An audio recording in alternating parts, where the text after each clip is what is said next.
wabarakatuh. Perkenalkan, nama saya Daino Friansyah, NIM 1710416400 dari kelas pagi S1 Manajemen.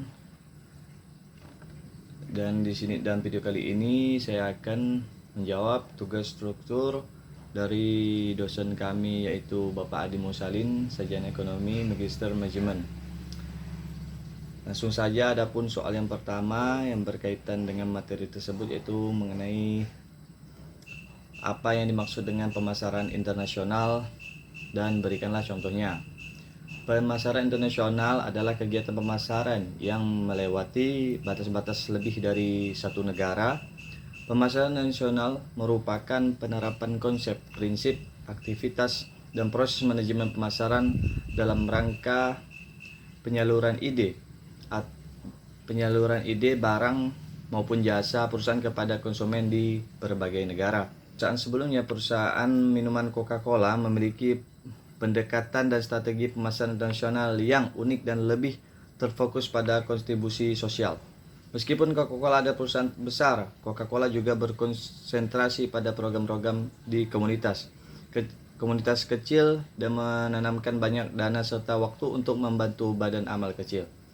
Contohnya, Coca-Cola membangun 650 instalasi air bersih di Beni Suef di Mesir dan mensponsori makanan atau Ramadan pada saat Ramadan untuk anak-anak yang berada di Timur Tengah. Selain itu, branding dari perusahaan Coca-Cola ini seringkali mengusung tema atau konsep yang bernuansa kebahagiaan serta keceriaan masyarakat. Taktik promosi dan pemasaran internasional seperti ini pun seringkali disambut baik oleh masyarakat internasional, sebab masyarakat seluruh dunia cenderung lebih menghargai perusahaan besar yang mau turun berkontribusi membantu rakyat kecil dibandingkan dengan perusahaan-perusahaan yang selalu terfokus untuk menjual produk ke masyarakat. Jadi, Anda bisa mencoba strategi menunjukkan empati dan kepedulian kepada masyarakat di negara tujuan agar brand produk yang kita sajikan bisa diterima dengan lebih baik. Untuk soal nomor 1 yang bagian B, yaitu perbedaan perusahaan internasional dan perusahaan global. Perusahaan internasional yaitu fokusnya pasar domestik identik dengan pasar luar negeri. Visinya kriteria ditentukan sendiri. Orientasi yaitu etnocentric atau sifat pasar atau konsumen dimanapun sama. Strateginya internasional, struktur divisi internasional, strategi pemasaran, perluasan, fokus lokasi, lead bank yaitu negara asal, sumber daya manusia, orang negeri asal ditempatkan di posisi kunci di mana saja. Sedangkan perusahaan global ini fokusnya realitas, ada perbedaan dan persamaan dalam pasar dunia. Visinya melihat dunia sebagai susunan yang kompleks. Orientasinya itu geosentrik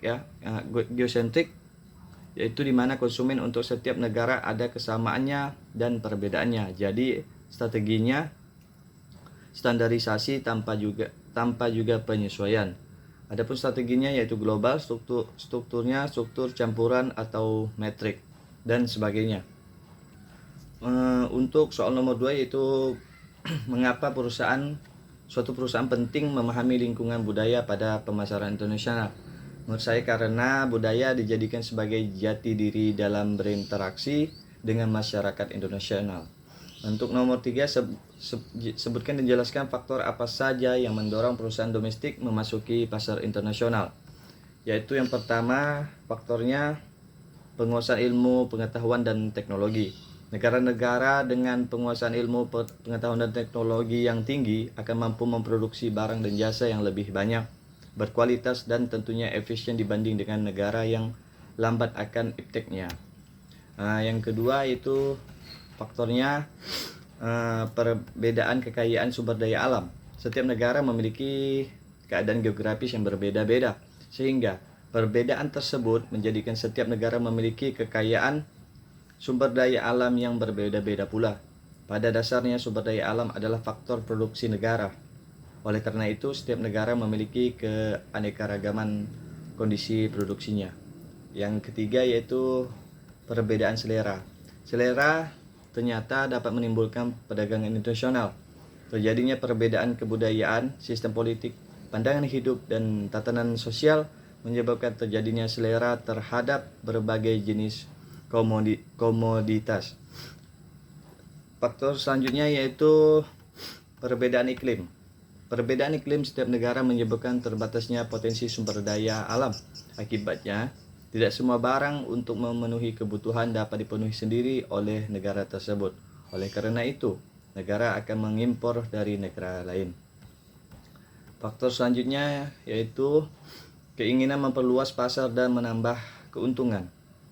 Ada kalanya para produsen menjalankan produksinya dengan tidak maksimal karena takut mengakibatkan kelebihan produksi sehingga menyebabkan kerugian. Namun, beberapa produsen sengaja melakukan produksi besar-besaran untuk menambah keuntungan, sehingga akan mendorong mereka untuk melakukan perdagangan internasional. Hal ini merupakan penyebab timbulnya perdagangan internasional. Faktor yang terakhir yaitu kelebihan atau kekurangan produk dalam suatu negara. Kelebihan produk pada suatu negara atau surplus dan kekurangan kas dalam suatu negara atau defisit adalah suatu hal yang terjadi karena adanya perbedaan sumber daya alam dan kemajuan antara negara satu dan lainnya. Terjadinya surplus menyebabkan negara yang bersangkutan akan menjual hasil produksinya ke negara lain, sedangkan negara yang mengalami defisit akan membeli barang dari luar negeri melalui perdagangan internasional. Untuk soal yang keempat, yaitu berkaitan apa saja yang menjadi hambatan dalam pemasaran internasional yang dilakukan dengan melalui ekspor ke negara tujuan. Adapun hambatannya yaitu yang pertama perbedaan mata uang ya. Perbedaan mata uang antara negara pengekspor dan negara pengimpor. Adanya perbedaan mata uang antara negara satu dengan negara lain seperti rupiah dengan dolar Amerika dapat mengurangi kelancaran dalam pembayaran perdagangan internasional. Karena selain nilainya yang berbeda juga tidak setiap orang Amerika mau dibayar dengan rupiah, demikian juga sebaliknya. Yang faktor hambatan yang kedua yaitu adanya kebijakan impor yang dilakukan suatu negara. Dengan adanya kebijakan impor yang dilakukan oleh suatu negara akan menghambat dan membatasi masuknya barang ke negara lain karena masing-masing negara akan berusaha untuk melindungi produk dalam negerinya, seperti adanya kuota impor atau larang impor terhadap barang-barang tertentu. Selanjutnya itu perbedaan bahasa antara negara pengekspor dan dengan negara pengimpor. Adanya perbedaan bahasa antara negara pengekspor dan pengimpor akan dapat menghambat perdagangan internasional, seperti antara negara Indonesia dengan negara Filipina. Baik importir maupun eksportir harus saling berkomunikasi dan saling mengetahui maksud dan keinginannya. Apabila ada kendala dalam komunikasi, maka transaksi perdagangan antara kedua belah pihak sulit terjadi. Faktor penghambat selanjutnya yaitu adanya pengenaan biaya masuk yang tinggi. Untuk melindungi produksi dalam negeri dari produk luar negeri, maka setiap negara akan melakukan tindakan. Salah satunya adalah dengan mengenakan biaya masuk yang tinggi terhadap produk luar negeri yang masuk ke dalam negeri tersebut. Hal ini dapat menghambat perdagangan antar negara. Untuk soal yang kelima yaitu mengapa perusahaan harus mempelajari segmentasi pasar suatu negara. Market segmentation atau segmentasi pasar merupakan pembagian kelompok konsumen atau pembeli yang memiliki kebutuhan, karakteristik, dan perilaku yang berbeda-beda dalam pasar tertentu, sehingga nantinya konsumen atau pembeli tersebut menjadi satuan pasar yang homogen dan dijadikan sasaran pasar dengan strategi marketing tersendiri. Dengan kata lain, pasar yang tadinya hanya satu dan luas dijadikan beberapa pasar yang bersifat homogen. Setelah mengalami sebuah segmentasi ini bertujuan untuk membuat proses pemasaran lebih terarah sehingga sumber daya yang ada dapat digunakan secara efektif dan efisien. Tujuan utama pengelompokan pasar adalah untuk membagi pasar yang masih sangat luas menjadi beberapa pasar yang bersifat homogen.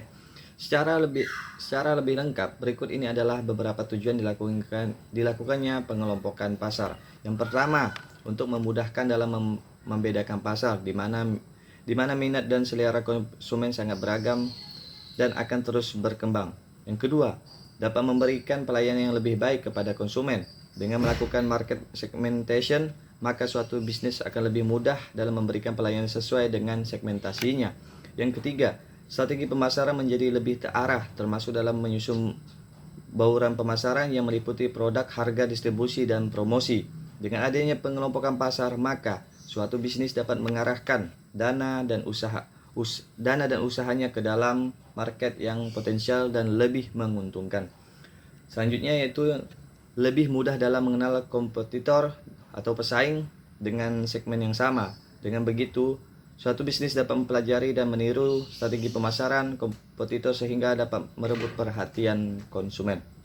Yang terakhir, lebih mudah dalam mengevaluasi target dan rencana bisnis.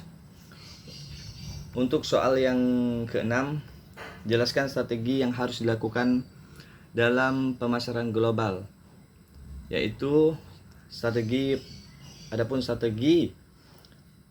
dalam pemasaran global yaitu pertama, melakukan ekspor. Yang kedua, menegosiasikan kesepakatan waralaba atau lisensi. Yang ketiga, membentuk usaha patungan atau joint venture atau melakukan investasi langsung di negara lain. Dan untuk soal yang terakhir, soal yang ketujuh, yaitu mengapa pertumbuhan ekonomi menjadi faktor pendorong pertumbuhan pemasaran global. Alasannya, yang membuat pertumbuhan ekonomi dunia dapat mendorong kemajuan pemasaran secara global yaitu dapat menciptakan peluang usaha atau bisnis yang dapat mendukung suatu perusahaan yang berkembang secara global, dapat mengurangi perusahaan asing yang masuk ke perekonomian lokal. Untuk video YouTube yang pertama yaitu judulnya memasuki pasar internasional dengan ISO 9000 sistem manajemen mutu. Dan untuk judul video yang kedua yaitu pemasaran internasional dan pemasaran global. Adapun nama dari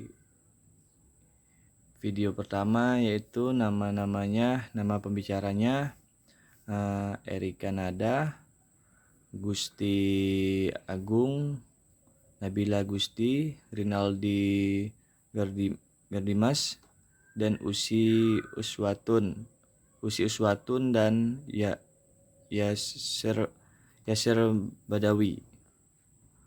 Sedangkan video yang kedua yaitu pembicaranya Farastia Salsabila, Sofiah Nurul Izmi, dan Widya Mutiara Sari.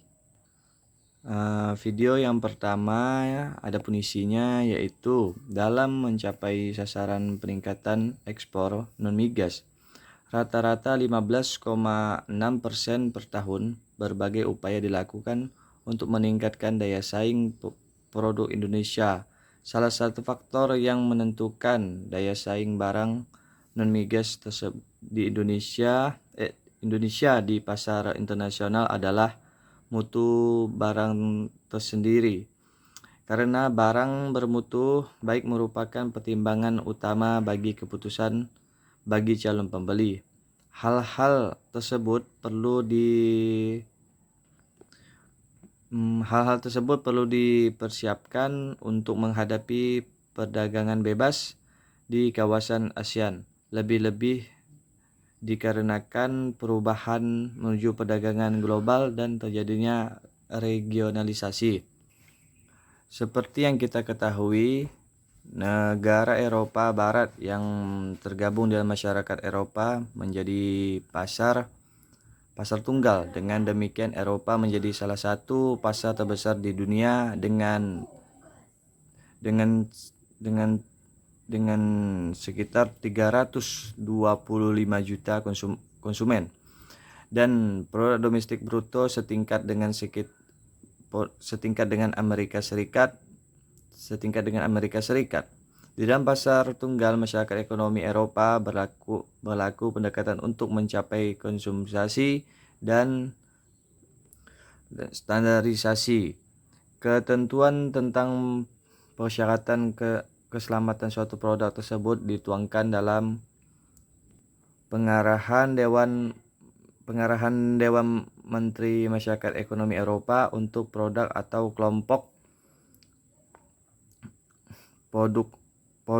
produsen barang yang harus memperhatikan dalam menerapkan persyaratan keselamatan tersebut di dalam setiap barang-barang yang dihasilkan.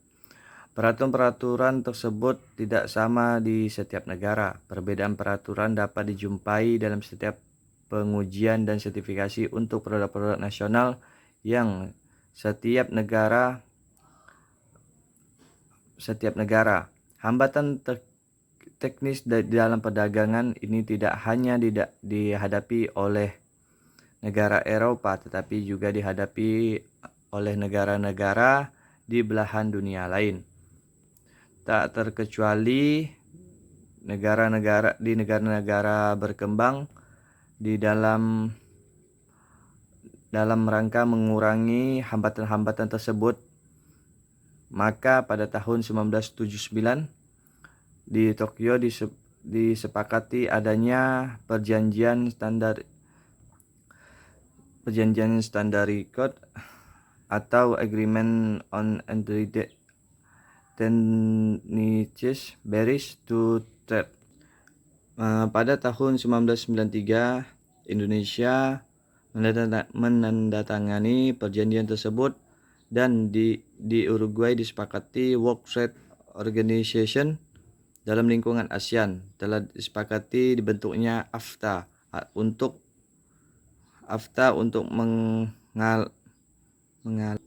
menggalang kerjasama perekonomian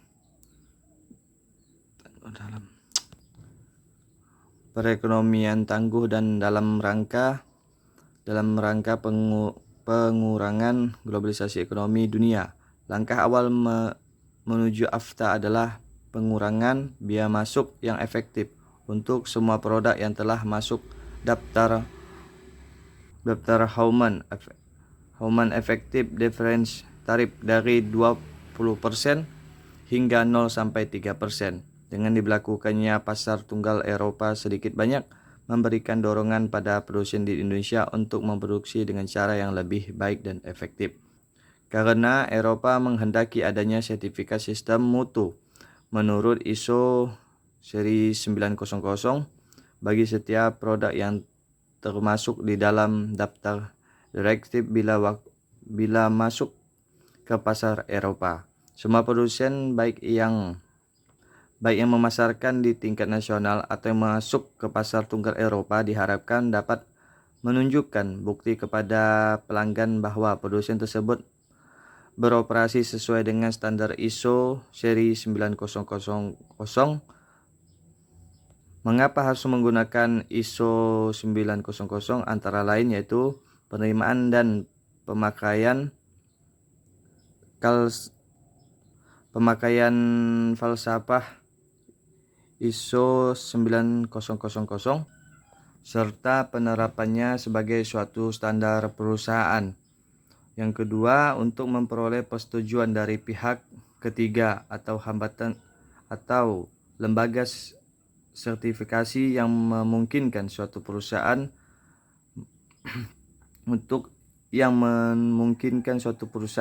menunjukkan standar ISO 900 kepada para pembeli. ISO 900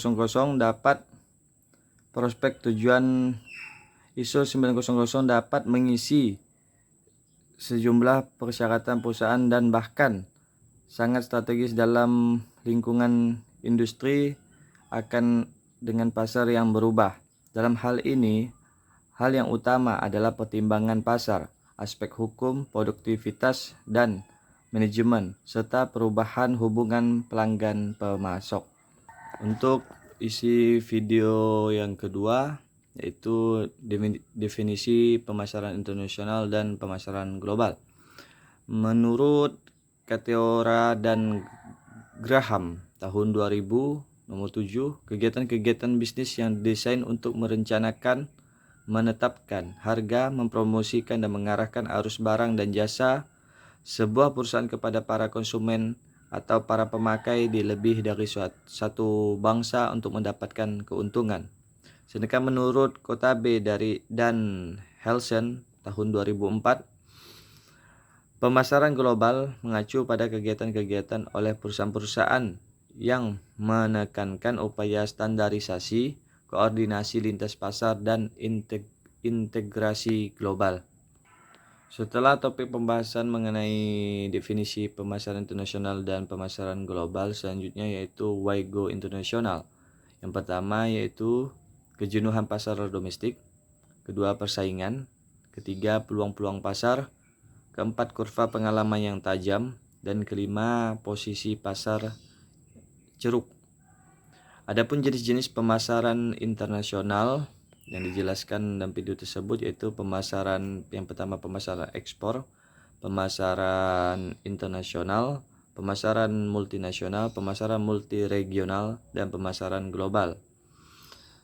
Dan selanjutnya yaitu berkaitan dengan kekuatan pendorong integrasi global. Yang pertama yaitu pendorongnya teknologi, kedua budaya, strategi dan tindakan global, kebutuhan pasar, pasar bebas, integrasi ekonomi, perdamaian, harga hasrat strategis, visi manajemen, dan biaya.